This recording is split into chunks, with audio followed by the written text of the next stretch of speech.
नमस्कार दोस्तों, आपका स्वागत है आपके चैनल माइल एसेस मैनेजमेंट पे और मेरा नाम अभिषेक पटेल, जैसा कि आप जानते ही हो। तो आज का टॉपिक होने वाला है हमारा और भी इंटरेस्टिंग, क्योंकि आज हम बात करने वाले हैं बहुत ही एक इंपॉर्टेंट टॉपिक पे, जो कि है इन्वेस्टमेंट इन म्यूचुअल फंड। ठीक है, और म्यूचुअल फंड में इन्वेस्ट करना रिस्की है या नहीं है। तो इन दिनों आप जो है इन्वेस्टमेंट के बारे में सोच रहे होंगे, और जब सोचते सोचते आपको ये पता चला कि यार म्यूचुअल फंड एक ऐसा जगह है जहां हम इन्वेस्ट कर सकें, तो किन्हीं से और भी पता चला होगा आपको कि म्यूचुअल फंड रिस्की है। ठीक है, तो म्यूचुअल फंड में इन्वेस्ट करना सही है या नहीं है, तो आज हम इसे ही समझने की कोशिश करेंगे इन डिटेल, ताकि हमारा जो कंक्लूजन है या फिर कंफ्यूजन है वो क्लियर हो सके, जिससे कि हम एक अच्छे तरीके से इन्वेस्टमेंट कर सके मार्केट के अंदर, और जो है हम एक अच्छा प्रॉफिट अर्न कर सके एक लॉन्ग टर्म टाइम हॉरिजॉन के अंदर। ठीक है, तो बिना किसी देरी के चालू करते हैं। ठीक है, और शुरू करते हैं जानना कि म्यूचुअल फंड रिस्की है या फिर नहीं है। तो पहले हम ये जान लेते हैं कि 4 तरीके का फंड होता है, जो बेसिकली होता है equity fund, bond fund, balance fund और एक होता है मनी मार्केट फंड। ठीक है, तो इक्विटीज फंड जो होता है वो बेसिकली इन्वेस्टमेंट जो है स्टॉक्स के अंदर करता है, सारे इक्विटीज के अंदर में करता है। तो इक्विटीज के अंदर में बहुत सारे ऐसे फंड आते हैं, जैसे कि लार्ज कैप हो गया, मिड कैप हो गया,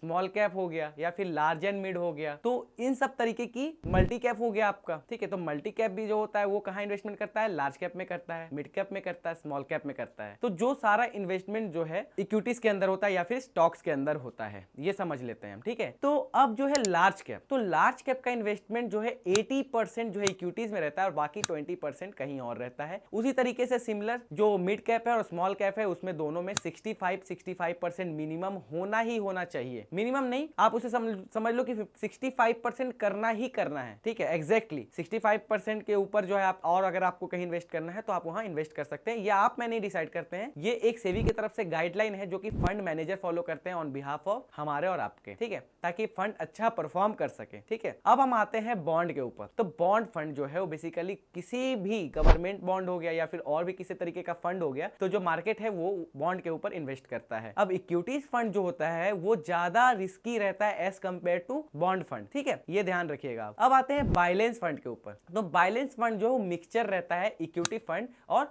बॉन्ड फंड के लिए। ठीक है, जैसे कि टेक इक्विटीज हो गया या फिर आपका गवर्नमेंट बॉन्ड हो गया। ठीक है, और भी कुछ ऐसे तरीके के जैसे बॉन्ड हो गए और इक्विटीज हो गया जहां पे मार्केट में पैसा इन्वेस्टेड होता है। ठीक है, तो ऐसा क्यों होता है, जब मार्केट में किसी भी तरीके का फ्लक्चुएशन आता है और किसी भी एक तरफ जो मार्केट है वो नीचे रहे, तो एक तरफ जो है मार्केट को ऊपर पिक करके लिफ्ट करके रखे। तो अब आते हैं मनी मार्केट फंड के ऊपर। तो मनी मार्केट फंड जो है वो बाकी सबसे बहुत ज्यादा लेस रिस्की होता है, क्योंकि वो इन्वेस्टमेंट होता है ट्रेजरी बिल के अंदर, यानी कि टी बिल्स के अंदर पे। तो जितना वो लेस रिस्की रहता है उसका उतना ही लेस रिक्वायर्ड जो प्रॉफिट होता है वो उतना ही लेस होता है, याद रखिएगा। ठीक है, क्योंकि वो बहुत ज्यादा आपको, जहां लो रिस्क रहेगा वहां पे आपको प्रॉफिट भी लो के तरीके से ही होगा, बहुत ज्यादा प्रॉफिट इन नंबर और टर्म्स नहीं होने वाला है। ठीक है, तो 4 अलग अलग तरीके के सेगमेंट होते हैं जहां पे म्यूचुअल फंड में इन्वेस्टमेंट होता है, और हर एक फंड के अंदर जो है एक अलग अलग तरीके का फंड होता है। जैसे कि हमने बात किया था इक्विटीज फंड के अंदर में large cap, mid cap, small cap या फिर लार्ज एंड मिड हो गया। ठीक है, मल्टी कैप हो गया, फ्लेक्सी कैप हो गया। तो इन सब तरीके से जो है इन्वेस्टमेंट कर सकते हैं। ठीक है, अब आते हैं कि म्यूचुअल फंड रिस्की है। अब मैं आपको ये बता दूं, ठीक है, कि म्यूचुअल फंड रिस्की तो है,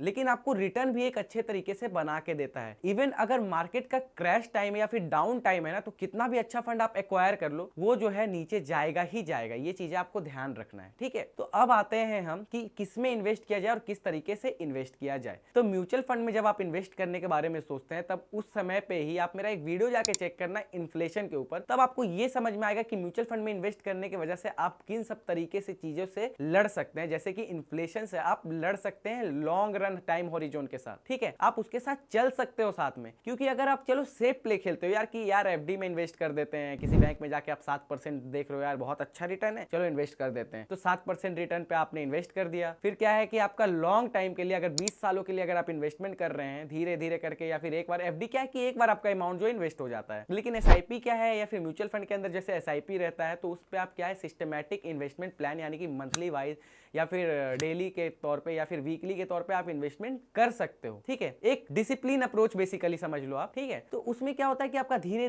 धीरे पैसा आप जमा कर रहे हो, तो और धीरे धीरे पैसा आपका ग्रोइंग स्टेज पे होता है, जहां पे आपको मिनिमम 12% तो आपको रिटर्न मिलता ही मिलता है। ठीक है, आई नो, और आपको भी पता होगा कि market are subject to capital risk, और म्यूचुअल फंड तो बेसिकली यार आपको सोच समझ के ही करना चाहिए। लेकिन म्यूचुअल फंड सही है ये मैं नहीं, ये गवर्नमेंट तो बोलती ही बोलती है, साथ में अभिनेता और नेता भी बोलते हैं यार। ठीक है, तो अब हम जानेंगे कि इन्फ्लेशन इन्फ्लेशन के साथ जब एफडी या फिर आरडी वगैरह करते हो आप, तो उसमें क्या होता है कि 7% के तो आपका रिटर्न है और 6% जो एजम्पशन रहता है किसका, आपका इन्फ्लेशन का। तो 6% में जब आप 7% को माइनस करते हो ना, 7% में 6% को बेसिकली, तो क्या होता है 1% ही आपके पास बच जाता है। लेकिन अगर आप म्यूचुअल फंड में इन्वेस्ट करते हो तो आप टाइम हॉरिजन के साथ साथ जो है आप एक इन्फ्लेशन को आप बीट कर सकते हो। जब आप बीट करोगे ना तो आपके पास एक अच्छा खासा अमाउंट आप बचत करोगे, जिसको आप लॉन्ग रन के लिए इस्तेमाल कर सकते हो, अपने बच्चे की पढ़ाई के लिए, अपने बच्चों के शादी के लिए, या फिर बोलो ट्रिप के लिए, या फिर किसी भी ऐसे अनसर्टेनिटी के लिए जो आपके लाइफ में आ सकती है। तो इसलिए म्यूचुअल फंड में इन्वेस्ट करना चाहिए। और यार रिस्की की बात करते हैं, अब रिस्क की बात करते हैं। अब मुझे आप ये बताओ कि आप रोड में पैदल चल रहे हो, ठीक है,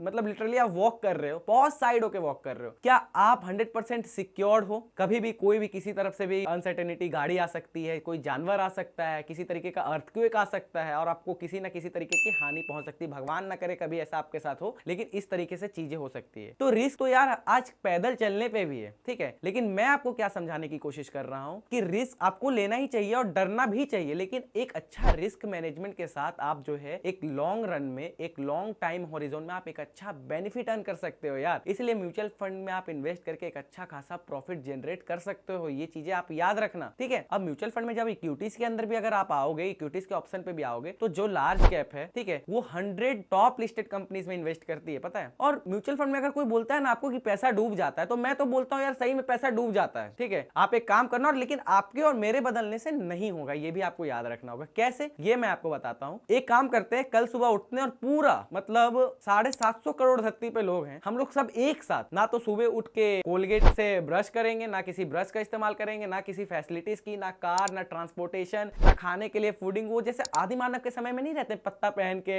पत्थर से आग जलाने वाले टाइप का, तो उस तरीके से हम लोग रहेंगे और किसी भी कोई संशोधन का इस्तेमाल हम लोग नहीं करेंगे। तब क्या होगा, कंपनी ग्रो नहीं करेगी, कंपनी का माल नहीं बिकेगा, और उस समय क्या है कि हम लोग का जीडीपी नीचे जाएगा और हमारा पैसा अगर 1 लाख करोड़ भी इन्वेस्टेड होगा ना भाई, तो जीरो हो जाएगा, ठीक है। लेकिन हमारे और सिर्फ आपके बदलने से नहीं होगा, सबको एक साथ बदलना होगा, ये आपको याद रखना होगा, ठीक है। इसी तरीके से वर्क करता है इक्विटीज फंड, ठीक है ना। तो इसीलिए आज बड़ी बड़ी एमसी जो है बेसिकली एसेट मैनेजमेंट कंपनी, वो बड़े बड़े अच्छे अच्छे फंड मैनेजर को हायर करते हैं। आपने सुना होगा कि इस फंड को मैनेज करने, जब बेसिकली जब आपका एनएफओ आता है, न्यू फंड ऑफरिंग आता है, तो उस समय पे आप जब उनका कीम पढ़ते होंगे या सीड पढ़ते होंगे, बेसिकली की मेमोरेंडम इंफॉर्मेशन, या फिर जो आपका सीड पढ़ते होंगे, तो उस समय पे क्या होता होगा, वहां पे लिस्टेड रहता होगा कि इस फंड को मैनेज करने के लिए ये बेसिकली ये पर्टिकुलर फंड मैनेजर हैं। तो वो किस लिए वहां पे रहते हैं, ताकि वो फंड को एक अच्छे तरीके से परफॉर्म कर पाए, ठीक है, एक अच्छे तरीके से उसको परफॉर्म करके आपको जो है एक अच्छा बेनिफिट दे पाए लॉन्ग रन के लिए, समझ रहे हैं आप। तो अब लेकिन रिस्क कहां पे आता है, मैं आपको बता रहा हूं। कभी कभी जो अंडर परफॉर्मर जो फंड मैनेजर रहते हैं, उनके वजह से जो है ना थोड़ा सा लो जो है परफॉर्म करता है फंड, और वहां पे आप एक अच्छा प्रॉफिट अर्न नहीं कर पाते हो। जहां पे आप 12% की जगह 15% कमा सकते हो, आप वहां पे 10, 11, 12 कमाओगे, लेकिन हाँ कमाओगे तो जरूर, ठीक है। और एक जब लॉन्ग रन में रहोगे ना, तो इन्फ्लेशन से आप बचोगे, बीट करोगे इन्फ्लेशन को आप यार, ठीक है। जहां 6% का एजम्पशन, अगर वहां 12% से माइनस करोगे, तब भी आप बीट करोगे 6% से,